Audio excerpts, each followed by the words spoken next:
Logistik dan peralatan bencana. Logistik. Pengertian logistik dan peralatan menurut Undang-Undang Nomor 24 Tahun 2007 adalah sebagai berikut.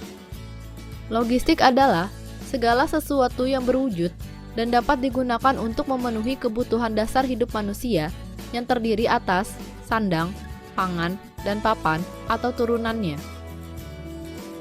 Peralatan. Sementara, peralatan adalah segala bentuk alat dan peralatan yang dapat dipergunakan untuk membantu penyelamatan dan evakuasi masyarakat terkena bencana, pemenuhan kebutuhan dasar, dan untuk pemulihan segera prasarana dan sarana vital. Manajemen logistik dan peralatan penanggulangan bencana. Sistem manajemen logistik dan peralatan penanggulangan bencana merupakan suatu sistem yang menjelaskan tentang logistik dan peralatan yang dibutuhkan untuk menanggulangi bencana pada saat prabencana, saat bencana, dan pasca bencana. Proses manajemen logistik dan peralatan dalam penanggulangan bencana meliputi 8 tahapan, yaitu inventarisasi kebutuhan, pengadaan, pergudangan, pendistribusian, pengangkutan, penerimaan di tujuan, penghapusan, dan pertanggungjawaban. Peralatan yang digunakan dalam penanggulangan bencana.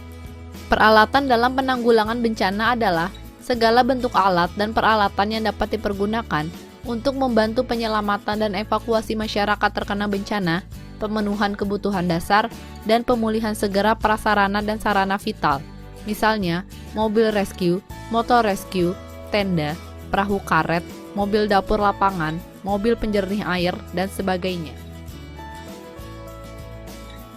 Logistik bantuan kemanusiaan mencakup beberapa kegiatan dan melibatkan banyak pihak, mulai dari persiapan, perencanaan, pengadaan, transportasi dan distribusi, penyimpanan, tracking, dan kepabeaan atau custom clearance. Beberapa pihak yang terlibat dalam rangkaian rantai pasok bantuan kemanusiaan antara lain: sumber pendanaan logistik bagi para korban. 1. Donor dari dalam negeri maupun luar negeri, donor dari pemerintah, perusahaan, warga, maupun LSM.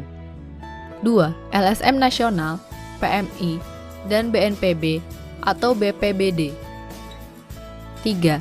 Penyedia jasa transportasi, darat, udara, laut, sungai, dan kereta api. 4. Penyedia jasa pergudangan. 5. Perusahaan pengurusan jasa transportasi. 6. Bea cukai.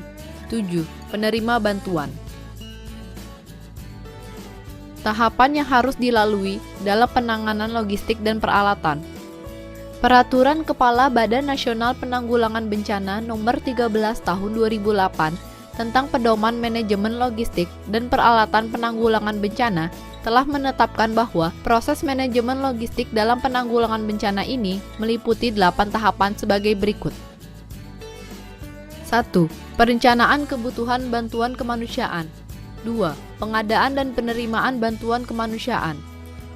3. Pergudangan dan atau penyimpanan bantuan kemanusiaan. 4. Perencanaan pendistribusian bantuan kemanusiaan.